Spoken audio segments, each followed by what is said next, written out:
ketiga. Yang pertama tadi lari seperti murid-murid Yesus yang lain. Karena kalau kita baca di Bible, nggak ada murid Yesus yang nungguin atau bantu atau nolongin, nggak ada. Semuanya kabur. Kabur? Iya. Apa udah merasa nyaman? Oh, gimana sih ya? Sebelum Yesus disalib, mereka udah kabur. Oh, udah. Oh. Lu mau begitu?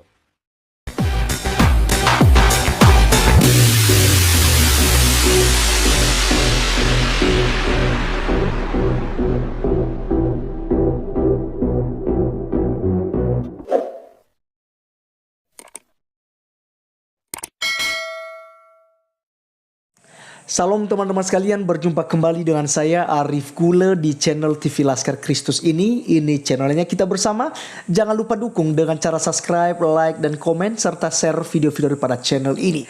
Teman-teman sekalian, pada kesempatan kali ini kita akan membahas tentang kedua mu'alaf, yaitu si Adam dan juga si Donditan yang sedang ngoceh, ya, orang buta menuntun orang buta. Kedua-duanya jatuh ke jurang, ya, jatuh ke jurang yang sama. Kenapa? Karena memang sama-sama bodoh. Oke, teman-teman sekalian, sebelum kita memberikan tanggapan, mari kita melihat video mereka dulu yang ada berikut ini. Orang Kristen, misalnya, misalnya. Berarti kan Adam saat ini percaya bahwa Yesus mati di atas kayu salib untuk menembus dosa Adam. Betul. Terus kalau misalnya Adam berada di posisi murid-murid Yesus pada saat Yesus mau disalib, anggaplah ada time travel lah gitu. Oh iya, time travel. Bayangin, bisa kembali ke zaman pas Yesus mau disalib. Kira-kira pas Adam melihat Yesus mau disalib, kira-kira pertama, apakah Adam bakal melarikan diri seperti murid-murid Yesus yang lain? Yang kedua, apakah Adam bakal membantu tentara Romawi untuk ikut menyalibkan Yesus supaya misi penebusan dosanya lancar? Atau ketiga, Adam akan menolong Yesus supaya jangan sampai disalibkan? Kira-kira yang mana? Menurut Adam dari persepsi anak sekolah minggu ya, yang kedua kayaknya. Jadi membela, membantu tentara Romawi. Enggak deh, membela maksudnya. Ya, membantu tentara Romawi nyalib Yesus. Bukan, ngebela Yesus. Membantu Yesus supaya tidak disalib. Iya gitu. Benar. Ya itu persepsi anak sekolah minggu. Terus kalau Adam bantu Yesus supaya nggak disalib, nggak ketebus urusannya. Oh iya juga ya. Gimana dong? Jadi ganti berarti pilihannya ganti apa?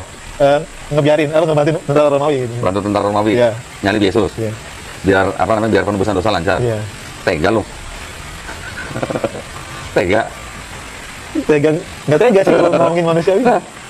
Terus bener loh, masa membantu? Tega. Atau yang ketiga, yang pertama tadi lari seperti murid-murid Yesus yang lain. Karena kalau kita baca di Bible, nggak ada murid Yesus yang nungguin atau bantu atau nolongin, nggak ada. Semuanya kabur. Iya. Apa udah merasa nyaman? Oh, gimana sih ya? Sebelum Yesus disalib, mereka udah kabur. Oh, udah. Lu mau begitu?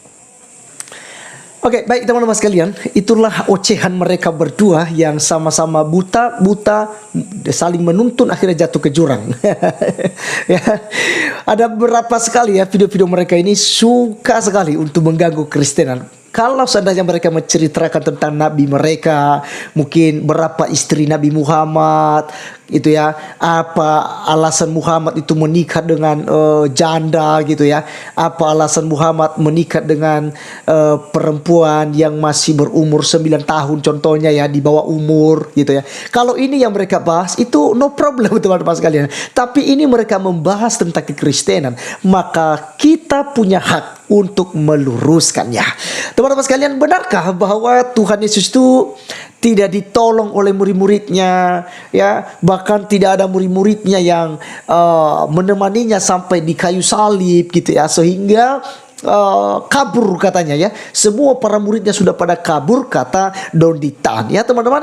Mari kita membuktikan, karena keasliannya, jawabannya selalu ada di Alkitab teman-teman sekalian. Alkitab ini lengkap, berbeda dengan Al-Quran yang bercerita hanya sepenggal-sepenggal saja ya. Ada kepastiannya, di Alkitab sudah lengkap. Ya, 6 abad sebelum Al-Quran, Alkitab sudah lengkap ya, sudah sempurna. Jadi jangan mengklaim kitab Anda yang sempurna ya. Baik teman-teman sekalian, kita melihat di dalam Lukas 22 ayat 47 hingga ayat yang ke-53. Benarkah bahwa tidak ada yang menyelamatkan Yesus, tidak ada yang mau menolong Yesus? Para muridnya semua pada kabur seperti yang disampaikan oleh Don Ditan ya. Bahkan si Adam juga ngolok-olok ya. Ya, aku mau bela dia lah karena mengebus dosa.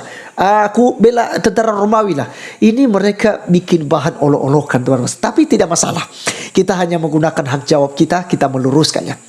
Baik. Lukas 22 ayat 47 sampai 53 saya akan bacakan buat kita. Waktu Yesus ditangkap, perikopnya ya. Waktu Yesus masih berbicara, datanglah serombongan orang, sedang muridnya yang bernama Yudas, seorang dari ke-12 murid itu, berjalan di depan mereka. Yudas mendekati Yesus untuk menciumnya.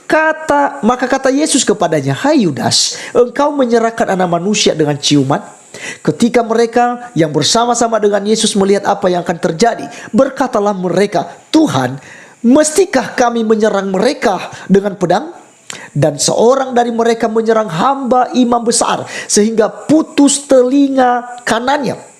Tetapi Yesus berkata, "Sudahlah." Lalu ia menjamah telinga orang itu dan menyembuhkannya.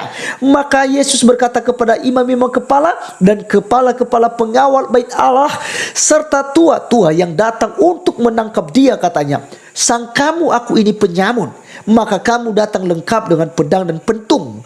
Padahal tiap-tiap hari aku ada di tengah-tengah kamu di dalam bait Allah, dan kamu tidak menangkap aku. Tetapi inilah saatnya dan inilah kuasa kegelapan itu." Nah, teman-teman sekalian, dari ayat firman Tuhan ini kita bisa melihat bahwa para murid hendak menolong Yesus Kristus, tapi Yesus mencegah itu. Ya, dia mencegah itu. Kenapa? Karena memang Yesus harus ditangkap, harus disalibkan, harus mati di kayu salib, tetapi dia akan bangkit pada hari yang ketiga.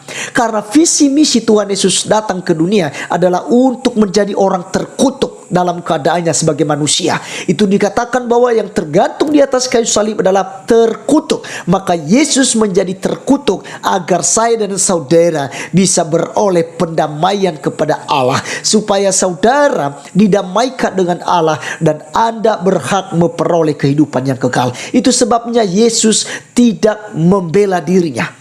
Bahkan Yesus katakan, "Bukankah aku tidak mampu untuk memanggil para malaikat untuk menolong dan menyelamatkan aku?" Ya, tapi Yesus tidak melakukan demikian. Kenapa? Karena Yesus memang tujuannya datang ke dunia untuk mati di salib. Nah, jadi teman-teman sekalian, ada salah satu murid ya. Makanya dikatakan, dan seorang dari mereka menyerang hamba imam besar sehingga putus telinga kanannya. Tapi Yesus melakukan mujizat di situ, teman-teman sekalian. Jadi sangat jelas bahwa para murid hendak menolong Yesus, tapi Yesus menolak ini. Karena tujuan Yesus memang harus mati di atas kayu salib, ya. Jadi teman-teman, seringkali juga dikatakan bahwa yang disalib adalah Yudas, padahal Yudas di sini ada untuk menjual Yesus loh. Ya, dia menangkap Yesus bersama-sama dengan imam-imam kepala, serdadu-serdadu Romawi, ya. Jadi bukan Yudas, tetapi Yesus Kristuslah yang mati di kayu salib. Kemudian teman-teman sekalian, benarkah bahwa tidak ada murid yang melihat Yesus ketika Yesus disalibkan? Kata Don Ditan, sudah pada kabur ya. Sudah pada kabur. Mari kita buktikan. Ada murid, ada Yohanes yang paling muda, yang dekat dengan dia, yang dekat dengan mamanya yaitu Maria. Ya, dan Maria Magdalena, saudara Maria juga ada di sana, teman-teman sekalian, saudara ibunya. Mari kita melihat, kita akan buktikan. Yohanes 19 ayat 25 sampai 27. Firman Tuhan berkata, "Dan dekat salib Yesus berdiri ibunya." Ya, jadi orang terdekat Yesus ada di situ, belum kabur, ya. Dan saudara ibunya, Maria istri Klopas dan Maria Magdalena. Ketika Yesus melihat ibunya dan murid yang dikasihinya di sampingnya, berkatalah ia kepada ibunya, "Ibu, inilah anakmu." Kemudian katanya kepada muridnya, "Inilah ibumu." Dan sejak saat itu murid itu menerima dia di dalam rumahnya.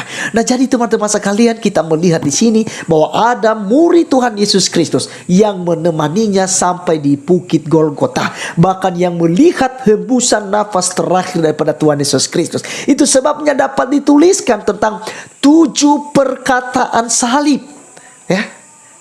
7 perkataan salib itu lengkap semua di Alkitab. dan penuh dengan makna. Yesus di kayu salib pun tidak mengutuk, tetapi dia berdoa, "Ya Bapa, ampunilah mereka, sebab mereka tidak tahu apa yang mereka perbuat." Teman-teman sekalian, Yesus memang dipersiapkan oleh Allah, diutus oleh Allah dari sorga, ya, secara dilahirkan oleh Maria. Maka dia memperkenalkan dirinya, memperkenalkan kerajaan sorga. Dan Yesus Kristus menjadi kurban yang sempurna, sehingga orang Kristen tidak lagi memberikan kurban penghapusan salah, penghapusan dosa. Karena apa? Karena itu sudah digenapi oleh Tuhan Yesus Kristus. Itu sebabnya Yesus menjadi kurban yang sejati di atas kayu salib. Darahnya ditumpahkan untuk pengampunan dosa saya dan saudara. Maka barang siapa yang percaya kepada Tuhan Yesus Kristus, dia tidak akan dipermalukan, tetapi dia akan beroleh kehidupan yang kekal. Teman-teman sekalian, inilah yang akan kita dapatkan ketika kita beriman pada Tuhan Yesus Kristus. Roma 10 ayat 9 sampai 10 berkata begini, "Sebab jika kamu mengaku dengan mulutmu bahwa Yesus adalah Tuhan dan percaya dalam hatimu bahwa Allah telah membangkitkan dia dari antara orang mati, maka kamu akan diselamatkan. Karena dengan hati orang percaya dan dibenarkan, dan dengan mulut orang mengaku dan diselamatkan." Jadi teman-teman, mari, Yesus jalan keselamatan dan hidup. Tidak seorang pun yang datang kepada Bapa ke sorga kalau tidak melalui Yesus Kristus, yang datangnya dari sorga dan akan membawa kita kembali ke sorga jika kita percaya kepadanya. Terima kasih teman-teman sekalian sudah menonton sampai selesai. Kiranya video kali ini menjadi berkat buat saudara-saudari sekalian, dan sampai ketemu di video saya selanjutnya.